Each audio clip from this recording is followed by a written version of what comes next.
Today, it's Edwin's Monday evening property rant.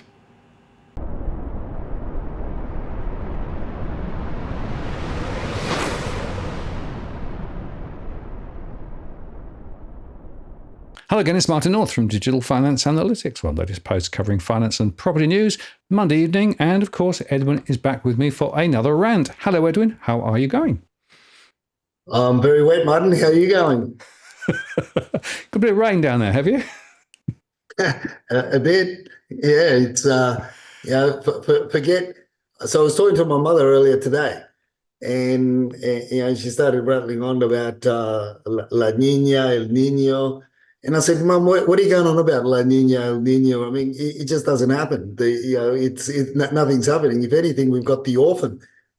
We got as we would say in Spanish, el huérfano, the orphan. So it's not La Nina, El Nino. It's the orphan because we don't know what's coming. It's incredible. It gets hot. It gets humid. I don't know what to wear. You walk out of the house in a shirt, then by the middle of the day you're in a singlet, and by the evening you're wearing long sleeves again, Martin. Yeah, it's crazy. It's also crazy here. We had the warmest February day almost ever a couple of days ago, right? So it was actually 18 degrees, which is, of course, in the UK, pretty high, and for February, remarkable. And then we've had tons of rain, coming through in bands. We've had very little frosty weather and almost no snow this year. So winter's broken here as well. Yeah, look, everything's broken. But look, I think we just got to take a page out of Albo and Co Real Estate. And anything we just need to tattoo it. I mean, this is how crazy the weather's crazy. Everything's broken. And I don't know if you're able to upload that video of Albo wanting to tattoo I guess he's more or less saying that it's etched in stone now. With regards to the amendment to the tax cuts and so forth, and any policy. So I tweeted that out, and I actually said, look, if he wants to tattoo new policy or government policy, it's not a bad thing, right? It's not a bad thing if it's going to be tattooed on the forearms and on the of the politicians, so but they can be reminded every day what they promise and what they should be delivering. And then Dusty says, the cheeky little monkey, she says, well, why don't we get the underquoting guidelines tattooed on the selling agents that get caught, that are in breach of the regulations. And then Tarek got on board on the Twitter post, and he said, yeah, we can tattoo it on their forehead. I was sort of thinking tattooing it on their tongues. Absolutely. Well, it does seem that talk is cheap, I would say, Edwin. Talk is cheap. In the current silly environment, I mean, you found these couple of little of videos, right, which we'll play now, which really, to me, sums up quite nicely the state of play at the moment, right? It's madness, really. Absolute madness. Well, this is the thing. So, look, so I figured, what, I'll just see what else is out there and what else Albo is doing. So then I posted out a couple of short videos from that were put up online, and the first one that you're going to show is what I believe is what Albo and Co Real Estate Partners are importing to assist with they're the new builders, the incoming builders that are coming to Australia to assist with the housing crisis.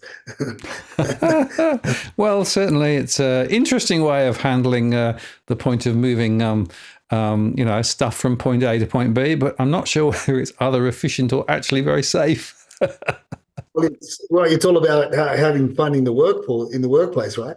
That's all about. It's all about comfort, getting people to work from home. If you don't want them to work from home, so put a trapeze in the building site so they can trapeze around and swing around, putting on the render. I mean, look, they're going to be doing a better job than what we've been delivered. That's been currently delivered. correct. But the other video, I was really fascinated by the second video that I sent to you, and that just sums up. It really sums up the housing policy, or the government's housing policy on how to fix the current issues that we're facing. No, it's great. And yeah, just move the pole, move the pole, move the pole.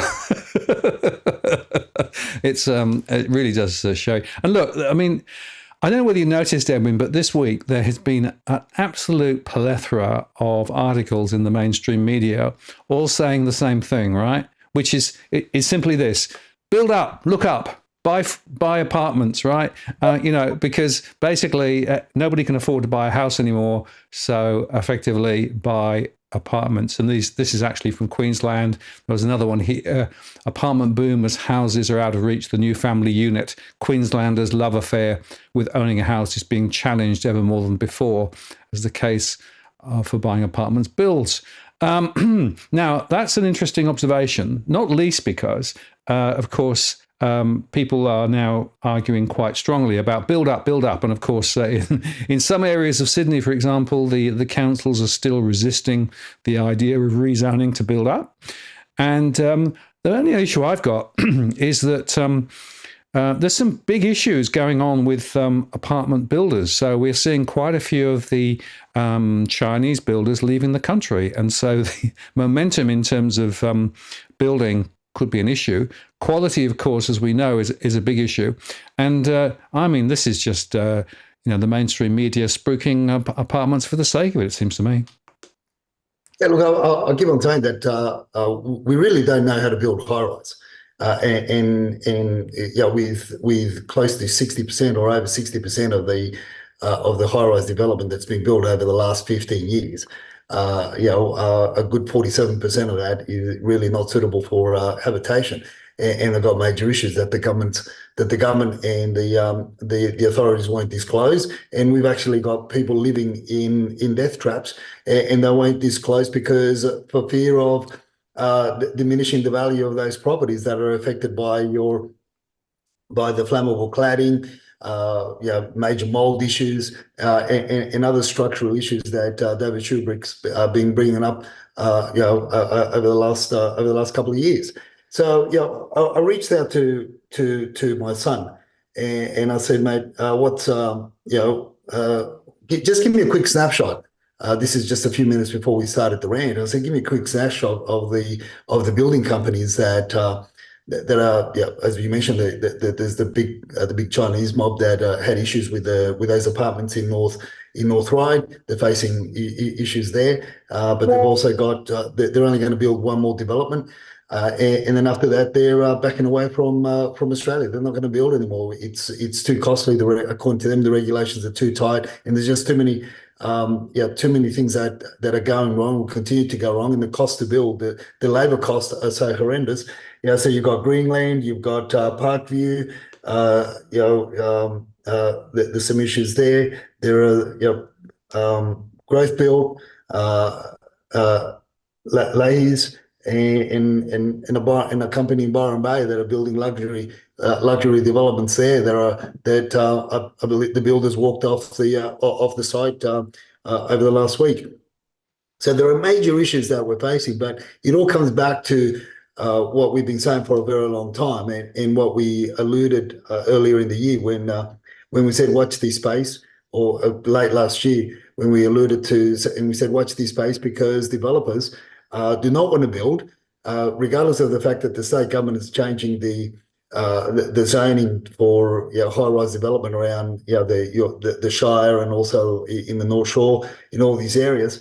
And I've been sitting down with some real estate agents over the last week that deal with a lot of developers and put together development sites for developers that I used to work with them. And we're putting the numbers together, and I said, look, it all looks great on paper. But when the landowner wants to take most of the money, wants to take most of the profit in selling the land, and then then there's the cost to build per lot, and there's the land cost per lot, and then all the red tape in between, it just becomes impossible. You virtually have to sell a 2-bedroom apartment in Liverpool or bloody Campbelltown for $1.1 million in order to break even. I mean, that's when you're talking averages, it's crazy. We've spoken about it before, and I said, watch this space because developers are not going to move. The government's already tacking towards incentivizing developers by giving them higher, restricting the heights. And also giving them more floor space ratios in order so they can get more yield on the development. So they're doing all this, but at the end of the day, Martin, a lot of it also comes back to the cost to build. I mean, my son's also telling me that this year we can expect to see a further rise of 30% costs in gyprocking, and the majority of that is in labour. Why? Why is it in labour? Because as we said before, and we said it on our show, and we keep on talking about the WeChat chatters, the little brothers, the little sisters, because they are a moving force. They are a group that have influenced the markets in Sydney and in Melbourne and in parts of Queensland. But along with it also comes they've also influenced the way things are being built, for good, better or worse, whatever. But the thing is that the labour force has been predominantly, Asian tradies or involved in the trades, because to them, they're the majority of them are made up of ghost migrants that are getting cash in hand. And as we said, in earlier podcasts this year, last month, we said that pretty much 25% to a third of that ghost migrant workforce have gone back to China, Martin, and the cost to build is only going to increase over the next 6 to 12 months. So good luck if you're going to be a builder and take on a big project when you've got builders that just small builders building duplexes or freestanding homes or home and land packages. They're going bust. Let alone when you're holding tens, hundreds of millions of dollars, with the banks holding a shotgun over your head. It's crazy stuff, and no builder wants to take that risk. That's worth the salt, or that the developer is going to pay them good dollars. Because don't forget, after they finish the construction, after they hand over the keys, they're in there for a number of years with warranties and insurances and defects and everything else. So they're not going to anybody that's worth their salt building something new is if they're not charging good dollars for it. And that goes also back to renovating and building. You can bet your bottom dollar that there'll be a lot of corners that have been cut. Absolutely. And talking about corners being cut, I made a show earlier in the week, in fact last week, highlighting this very important connection. First-time buyers are actually at the pinnacle of the building defects boom, because first-time buyers are finding it more and more difficult to buy anything, particularly houses. So they're being forced into buying high-rise. And the problem is, of course, that the high-rise stuff is pretty defective. We've been covering that over recent times. So in a sense, as I've made the point before, this is a bit like Russian roulette. You can buy a thing and it might be okay, it might not be. But it's first-time buyers who are taking the bulk of the risk, because they're actually quite active at the moment, but not in the housing sector, in the apartment sector. So it's an absolute mess. And I don't think that anything much the government's really doing is really getting to the heart of the issue, because, as you say, the costs of construction continue to rise, and the high shipping costs are going to make it even more difficult. We're back to $4,000 a container. Well, I think it's back down a little bit now, but still much higher than it was. So it's a mess. And I don't think politicians really have got much in the way of action. But of course, there are a few things that they're mulling. Question is any of the stuff they're mulling going to be any use? Well, this is what we say. And we go back to that second video. They're just trying to throw all sorts of things, ad hoc solutions, band-aid solutions at the real problem. But nobody from from the Greens to the Blues to the Reds to the lefts to the rights to the Labor to the Liberals, nobody really wants to tackle the real issue, which is apart from a few independents, is which is the immigration and the numbers. We're not saying don't bring. Yeah, we're not saying stop it all. Just pause it pause it. Let's sort this shit out. Let's sort this thing out at grassroots levels. I mean, before the podcast, you were mentioning also the we often talk about the what do you call it? The vacant houses. And even the Kook's got into that, and now he's refuting the fact that there's not over 1 million vacant properties in Australia because of our lucid FIRB policies. But it all makes sense according to him, and his numbers comes back to I think about 450,000 vacant properties. There is so much shit. There is so much that we're not told. All we can see though is we can see the Sydney hub, the Sydney region, according to Domain, the Melbourne region, according to the Domain, and we can see those numbers as we track the numbers on the podcast, are showing us a lot of pain with regards to rental vacancies, and even Louis Christopher is raising that now, how the rental vacancies are getting become lower, which means more pressure on those that are looking for long-term rental housing as well. It either becomes a bidding war behind closed doors to secure a long-term rental, or you're basically playing hopscotch, going from one dog box to another dog box, or living in a caravan or a tent. It's crazy, but this is the current state of the government of policy, and with all due respect to our followers that have been yearning to get into the market, I don't think a lot is going to change for a while, because the demand keeps on increasing, but the supply is just not there. And as you said, everyone's now been pushed into these dog boxes, or as we said last year, watch this space when we start to see the tide reversing and going back to the outer fringes of Sydney, going back to the outer fringes of Sydney for those that are prepared to sacrifice, pay a sacrifice and travel a bit further and beyond. So this is, and those changes are starting to happen on the ground, and they'll only be reported on in about 2 or 3 months' time. Yeah, and just on that, I made a show called "The Rental Market is Broken," where I actually went through some of Louis Christopher's most recent numbers, which was pretty horrific, showing just how low the vacancies were. But I also included in there the CoreLogic maps. And what's interesting about those CoreLogic maps is that you can see over the last year, there's been massive increases in average rentals, but it's not uniformly spread, right? So, for example, in Hobart, rentals are down a little bit. In Sydney and Melbourne, up quite a lot.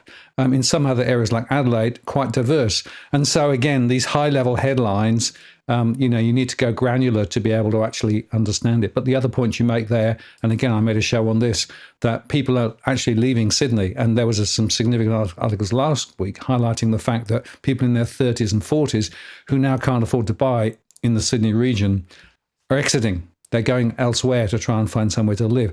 So it's having profound impacts on the number of available workers in certain age groups and certain categories in the Sydney region. So the point about this is it's not just individuals who are being impacted, but the broader economy is also being hit as well. So these are really, really, really big deals. And I guess it's going to be a matter of time.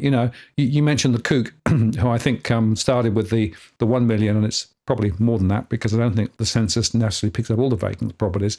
But interestingly, some of them are Airbnb, some of them are second homes, et cetera, et cetera. Some of them are in transit. But even if it was 400,000 rather than 1 million, 400,000 vacant homes, right? Well, that's still enough to actually solve a lot of the problems we have if there was some different strategies around dealing with some of that. And I'd make this point, of course, that in fact, there's discussion now about Airbnb. Should you put levies on Airbnb rentals to try and fix the housing crunch? So we're grasping at straws, and as this article makes the point, it's already in place in places like Germany and France and the US, and it's probably appropriate to think about this as one of the issues. But you're dead right. The real critical issue is so many people coming into the country, so many people, as we keep highlighting, coming into the country with capacity to buy. We keep talking about those tigers. Keep hunting, keep buying, right? Well, that's it, man. There's some pressure now being put on the WeChat chatterers with regards to, and also the silent tigers.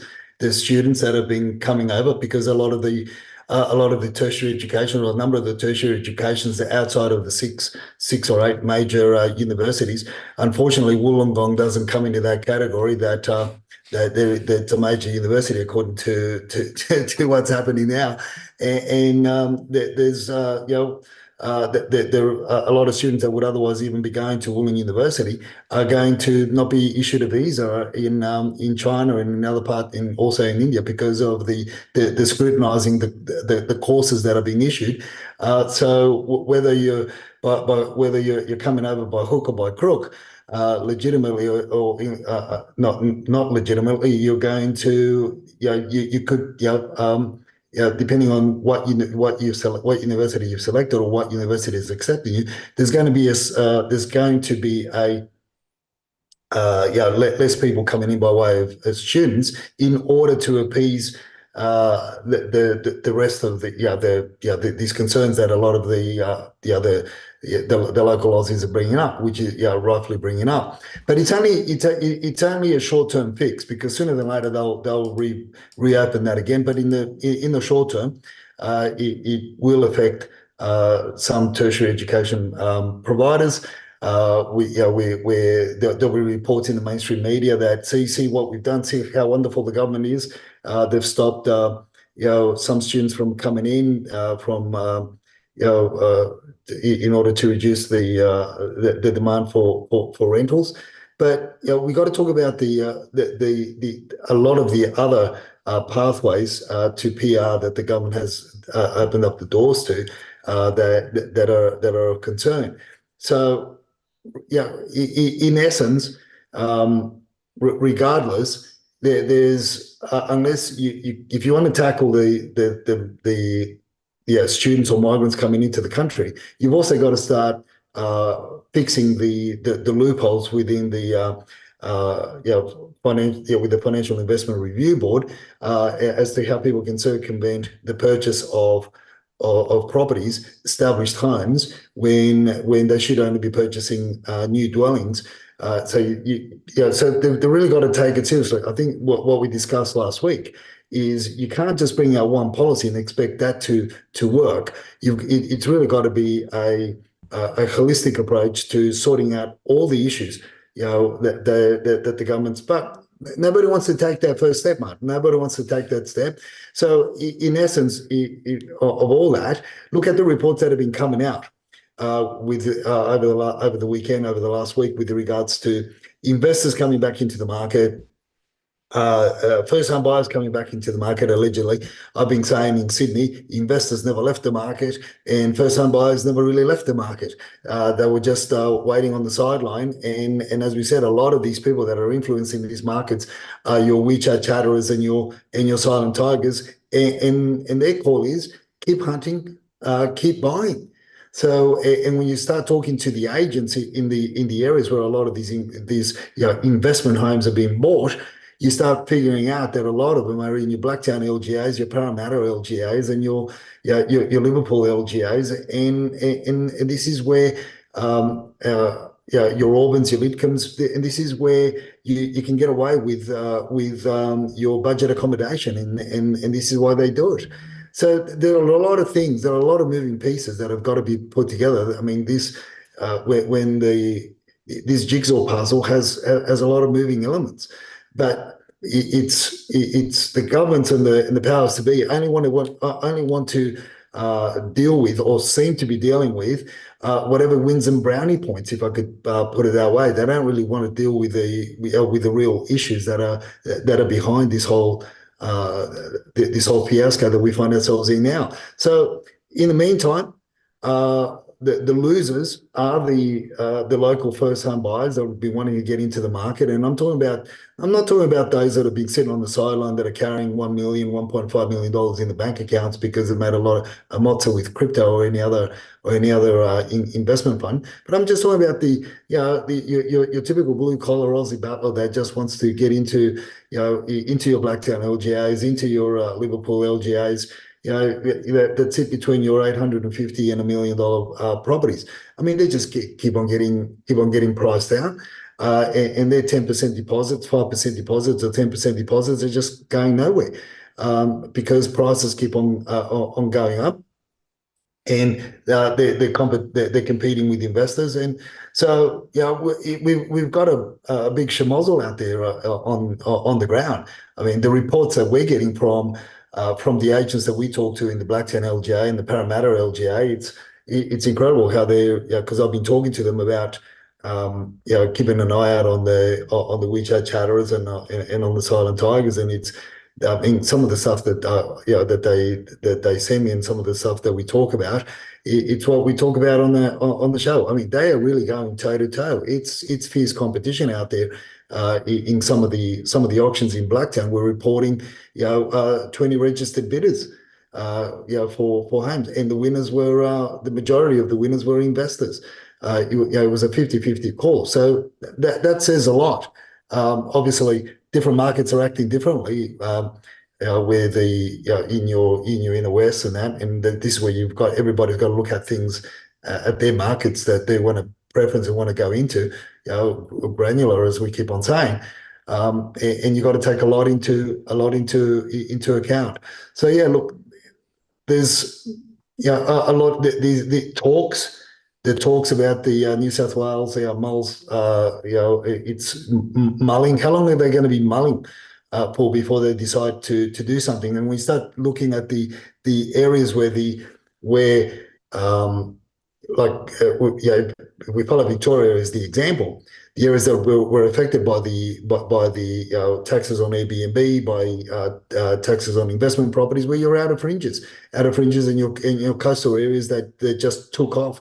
And people should not have been paying the kind of money they were paying, and they're receding a little bit. They're coming back, and this is where these properties are coming back on the market. You look at the Sydney region now. The Sydney region, according to our show and our podcast, is the Sydney region according to Domain, which basically encompasses your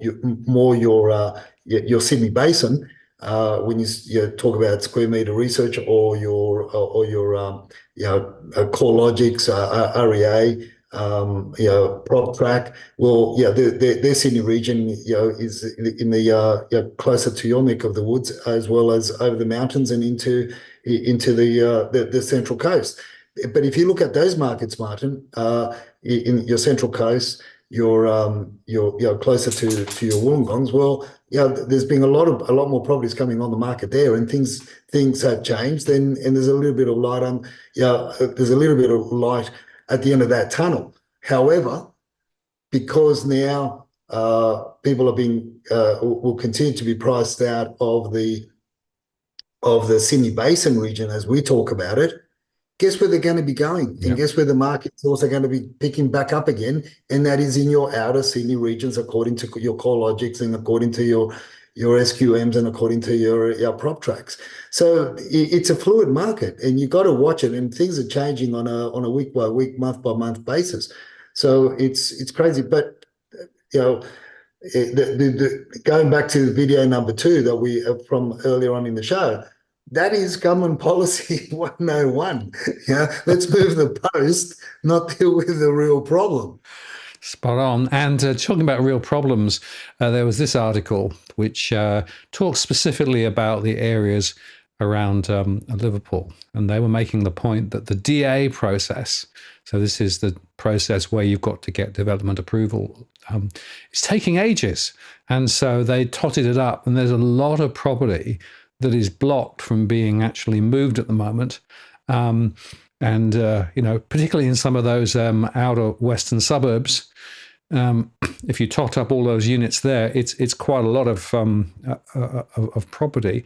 But the other observation, and the picture on this particular article, quite intrigued me, because what they're doing is they're taking, you're a typical home, the old ones that people would have held, and they're knocking them down and they're throwing up high rise, quality of construction questionable, but the council development process is another broken part of the puzzle, isn't it?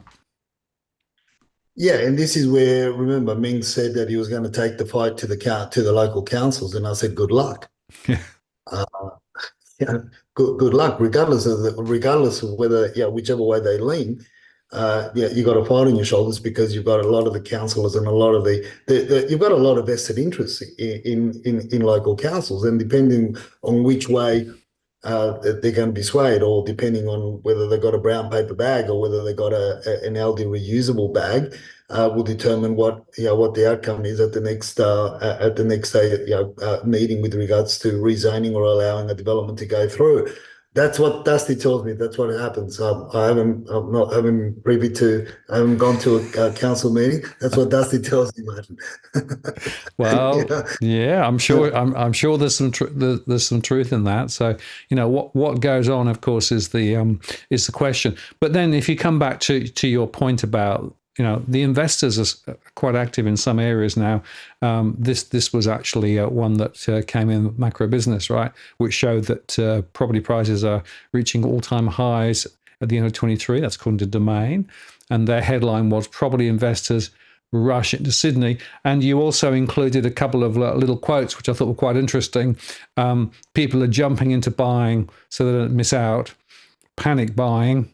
A property boom starting to maybe emerge. We'll see. And bullish property owner occupied in the city's housing in Melbourne as a counter-cyclical move. Problem is investment stock, holiday homes in Mornington and outer suburbs getting hammered by Airbnb crackdown and land taxes. So, I mean, wherever you look, you've got all these moving parts. No wonder it's so chaotic. Yeah, look, it is, and this is, and I put that there with regard to, obviously that was Peter Summers, Catherine Cashmore reposted that, and I thought it was interesting because we're now seeing again the fluid market in Melbourne, where people are coming back in order to buy in certain suburbs, and then Wilcon, I just come across his post in. Responding to one of somebody else's tweet with regards to Melbourne being the canary in the coal mine with regards to the falls of property prices across Australia, but he brought the argument, which is what we're talking about. It's somewhat when we talk about Sydney region, is it comes back to how you classify the Melbourne region as well. So again, this highlights the interest back in the markets in Melbourne, and it'll be an interesting thing to see how that plays out. But also, more to the point, is the interest in the inner parts of Melbourne as opposed to the outer fringes, right? Which is where you would think that your local first home buyers that want to get in the market would go into, but for whatever reasons, personal reasons, they don't want to go into the fringes where a lot of the investors dumped and continue to dump the investment properties, because, as we said, the money, it just doesn't make sense. Why hold? And a lot of the WeChat chatters have dumped their investment properties and are on the market, and as long as they get their money back. Worst case scenario, they just get the money back, what they paid for in maybe 2015, 2017, when they bought off the planning, those subdivisions out in the fringes. They don't care because they consider that to be a dud investment. But again, we go back to then and we highlight this. I highlight the fact that, or bring to our viewers' attention, and what I'm saying is, so my argument with regards to is getting rid of negative gearing is that the answer? It may be the answer long term, but it's not necessarily the answer short term, because we are seeing a lot of investors exit a market in Melbourne, and it is a big market. And you've got this huge growth of for sale listings in Melbourne, but yet Melbourne are beating us to the to see who gets to 5,000 rental listings on the way down, and it's so the way things are playing out is really got to be looked at again in small sections, as opposed to painting everything with that one great big brush like the mainstream do, in order to understand all these moving parts. And again, I say it's a very fluid. They are very fluid markets. Absolutely, and we talk granularity, of course, a lot of the time. So people say, "Oh, you're talking about granularity again," but it's really critical.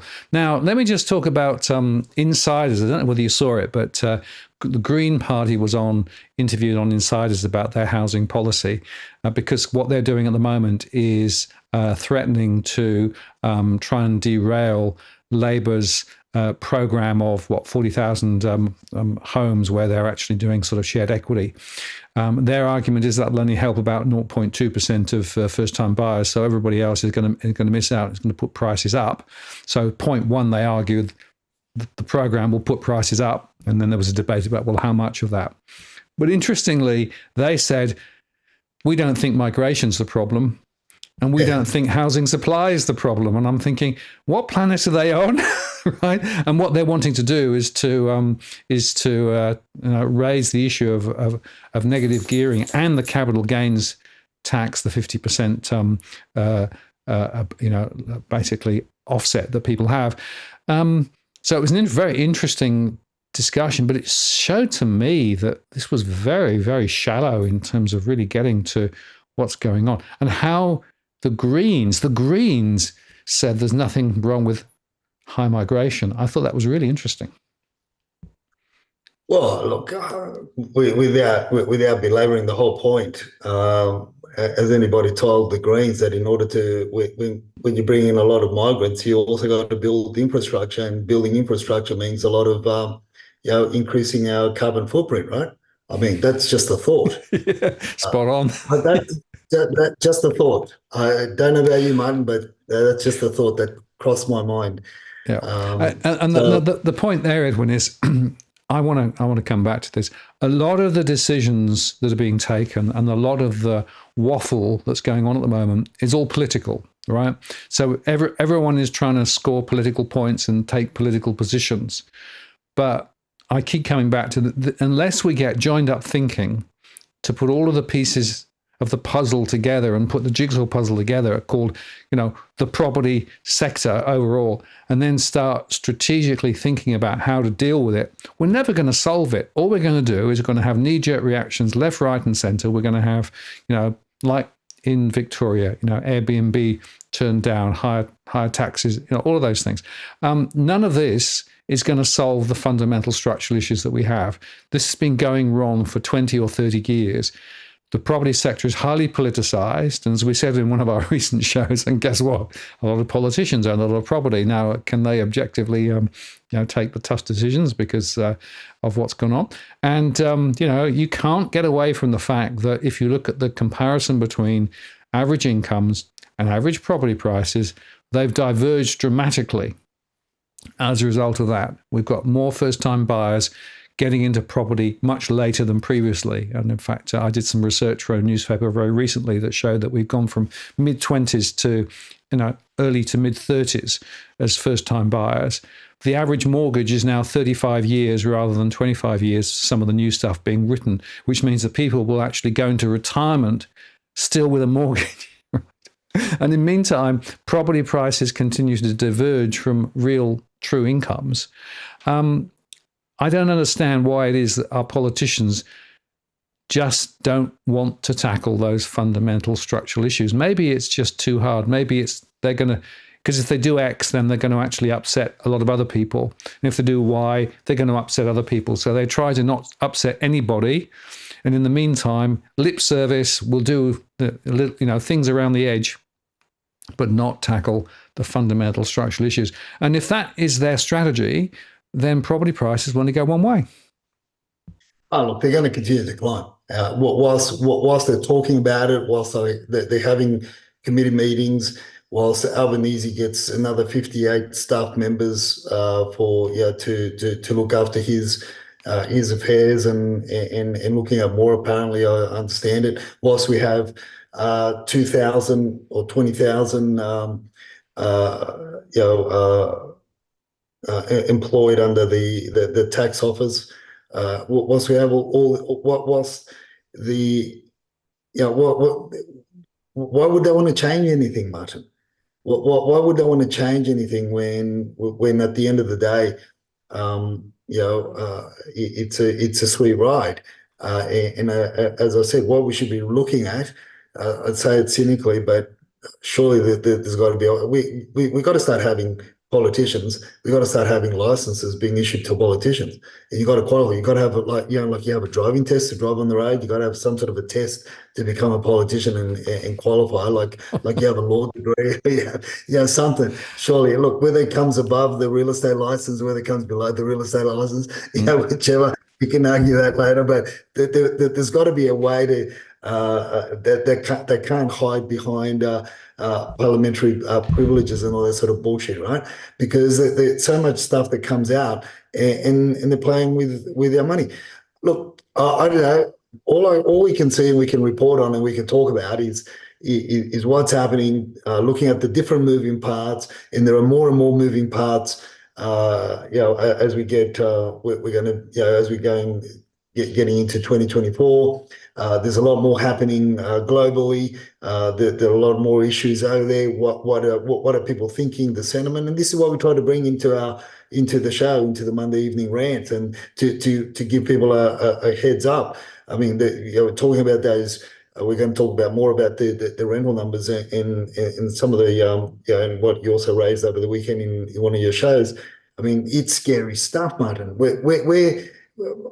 Melbourne's just about to break through the 8,000 listings on market for lease, listings on market. I think around about 100 short or something like that last time I checked. But it's a race to 5,000. That is scary. As I've said in previous shows, that they used to be the four lease numbers combined. The 8,500 that we've got in Sydney used to be the four lease numbers combined for the Blacktown and Parramatta LGAs at one stage. And this is for all of the Sydney region now. It's crazy. It is crazy. I am convinced that we're going to have there's going to be a revolution soon. There's going to be more demonstration. I'm not talking about 10 or 15 people. I'm talking about thousands of people just demonstrating down the streets in front of Parliament House, across many states, because this is becoming a huge crisis. Soon, and this is my predictions is that soon it will become an international, known as we're going to become known internationally for the rental crisis that we're walking into. Well, it's interesting. There was an article in Bloomberg a few weeks ago saying the Australian property market should be a lesson to the world. In other words, how not to do it.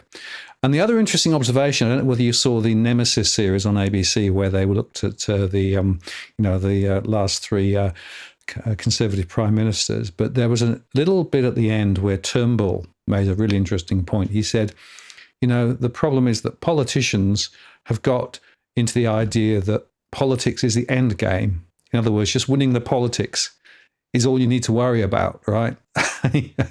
There's your problem, right? And I think absolutely that's the problem. Politicians have actually got to the point where self-perpetuation is their end game. That's their measure of success. In other words, not how it helps real people, to grow and develop. It's about winning the political argument and about winning the next election. And there's your problem. So no wonder we're not seeing anything in the way of, creative strategies or stuff that actually really takes us to where we want to get to. So as you set that backcloth, then you look at the numbers. Well, the numbers tell the story, don't they? Properties for sale in Sydney, if we go back to the 12th, it was 15,850. This week on the 19th, it's 15,990. So, very, very slightly higher, but our listings are still lower relative to last year, which, by the way, the mainstream is still not caught up with, right? So they're saying, oh, more listings, more listings. Well, actually, compared with last year, we're still lower. Yeah, and again, we go back to that simple premise that we've been bringing over the last few weeks, and that is the ABS definition of Sydney region is not does not define where most of the people are looking at, and where most of the reports that are alleged to be reported on, they yeah, I mean, we just go over and over the same point. So, as I keep on saying, the Central Coast is not Sydney. Correct. Wollongong is not Sydney. Sydney, yeah. Lithgow is not Sydney or Sydney region. So, and this is where it's all happening. This is where all the reports are happening. And as I say, this is more consistent with what the Sydney region is. Now, we've got, I said last week we had 4 to 6 weeks. We've got we're getting closer to the winter to winter, and the numbers are going to potentially start receding. Those numbers in Sydney are not growing like a lot of people would like to think that they are growing, and this is why a lot of people on a lot of social media posts, they just don't get it.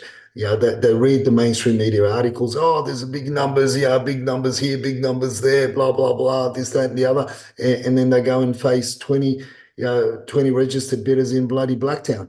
Why? Because of or in the inner west, or 50 registered bidders, 20 participated, and 5 were battling it out, and the house went for $500,000, $600,000, $700,000, $800,000 above reserve. This is the crazy shit that really happens. But that's when you get hoodwinked into believing, going by the broader those broader numbers or broader picture.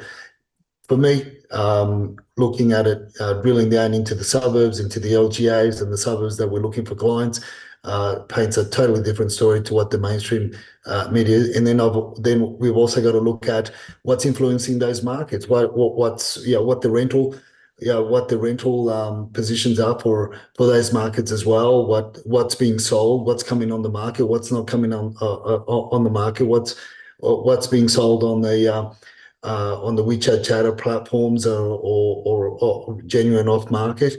All these things, are the things that we look at, and all to the point where, which selling agents can we influence with a quick sale, quick deposit. You can think of, you can start spending your commission now and think about your next commission straight away, sort of thing. They're all the moving parts, but unfortunately, a lot of our viewers understand that, and they take that on board, and they've had great results from the emails and the DMs that you and I get. But unfortunately, a lot of people, believe in the mainstream or other data houses, and they come unstuck. Melbourne is a different kettle of fish altogether. You've got the numbers for Melbourne. Last week there were 26,113, and now you got 26,249. Again, not a lot, but when they've got double the amount of homes, freestanding homes for sale in the Melbourne region to the Sydney region, and again they've been increasing.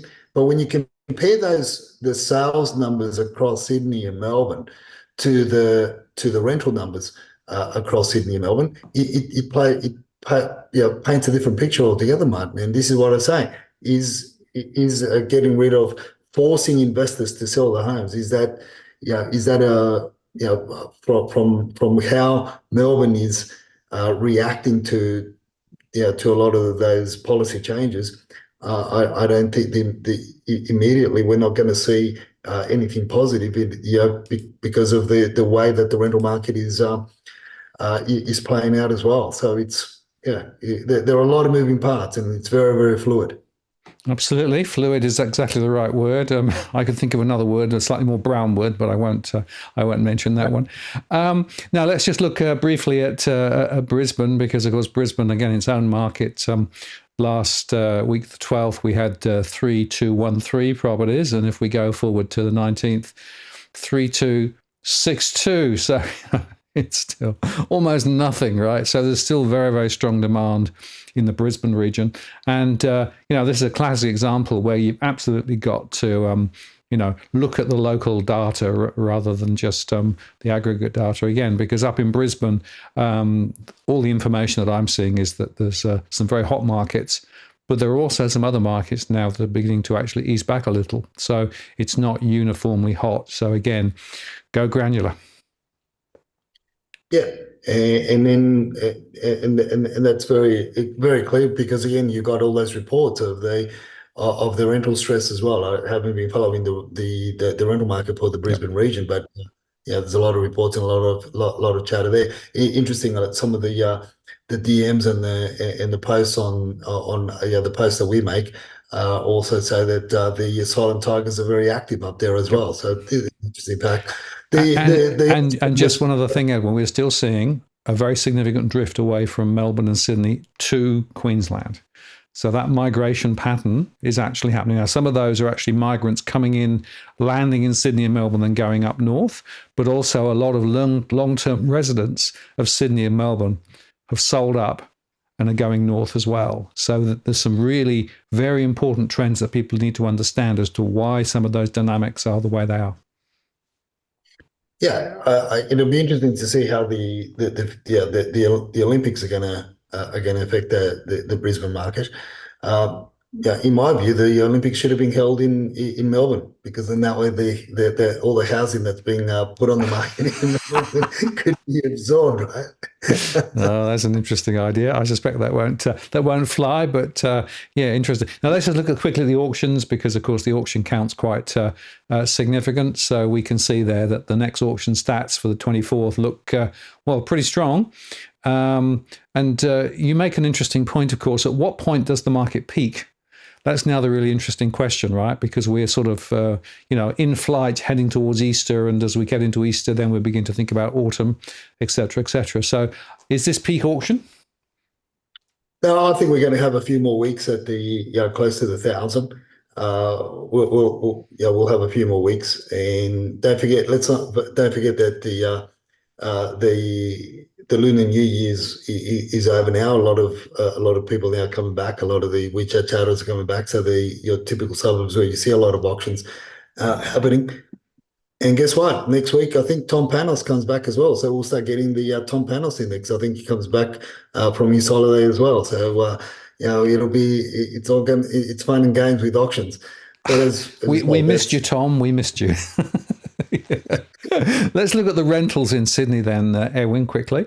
So this is a bit of a trend story. So on the 5th of February, we had 9159. Go forward to the 12th, we had 8804 properties for rent in the Sydney region. And if we go through to the 19th, 8353. Oh, that trend's looking, pretty concerning, really. There's less property available. Look, there is, and look at the same trend for you look at the trend for Melbourne. We are on the 29th, we go from 8,905. On the 12th, go to 8,420, and then it drops down. Today's numbers are 8,159 and dropping. It is scary. This is, one would have thought that a lot of those properties that from the investors are going onto the for sale ledger, and they're not coming over to the rental ledger, because investors just really want to get out. Although we're starting to see a trend of as those previous posts from the Melbourne observers said that they're starting to see a bit more activity. But it'll be interesting to see how quickly that activity filters out more to the outer fringes of the Melbourne region and beyond. And whether or not that's where people really want to live. It's a lot of it. A lot of it is where a lot of the young people want and don't want to live, and that's the sacrifices that people want to make and don't want to make in order to to have a roof over their head for long term. But as I've said to my kids, look, you've got to make the sacrifice, like grandma and grandpa did, moved out into the fringes before, in order to have that longevity. And a lot of people have done that, and and will continue to do that. So, but it's there's a lot of play. There's a lot of play with this. With the new generation needs and wants and must-haves or should-haves and all this sort of stuff, but it's not making it easy. Government policies are not making it easy, and it's complicating things a lot more than what they should be. Yeah, and it's worth saying, everyone, as we move into the tip of the week, and this is a really disturbing tip. The truth is that there's a fractiousness out there. There's a lot of people feeling under huge pressure, and it's beginning to manifest itself in rather uncomfortable ways. And I think people need to be a little bit cautious. Yeah, look, this is just something again that happened. We were out talking with some clients on the weekend, and we just met with an accountant on Saturday afternoon, and I had and Dusty was with me, and one of our other associates, and they went to the news agency to get some things done quickly. Whilst we were getting ready for our meeting with the accountant, and Dusty came back a little bit shaken, and she'd been pushed around by a fellow, and obviously it was good that one of our other colleagues was with her, but also female, unfortunately. But that's the tension that's the tension that's out there in the pressure, and you find that there's a lot of people. And after she told me that, after we had the conversation, obviously I got a little bit heated. I'd wanted to, do all sorts of things myself, but she said, "Well, things have come down, everything moved on now." But what I've started noticing whilst we were sitting there in this shopping centre, in this cafe of this shopping centre, I started looking around and being a little bit more observant myself, and I noticed that there was a hell of a lot more people just milling around, waiting, and for what? Other than were they doing nothing? It's really doing nothing. And if they were sitting at a coffee shop, there was one coffee between 3 or 4 people. Not that they were sharing the coffee, but that's you sort of think the businesses aren't really making money. There's a lot of people milling in the shopping centres, sitting around taking room in the coffee shops, but not doing anything. So it's creating this tension. It's creating this anxiety. So I just said, the tip for this week is really be careful. And this is now.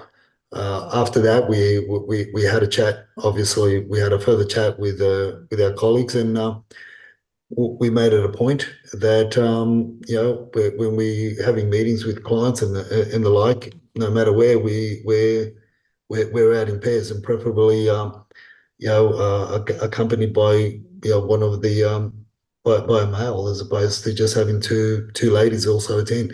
So it was but you just don't know. It's crazy.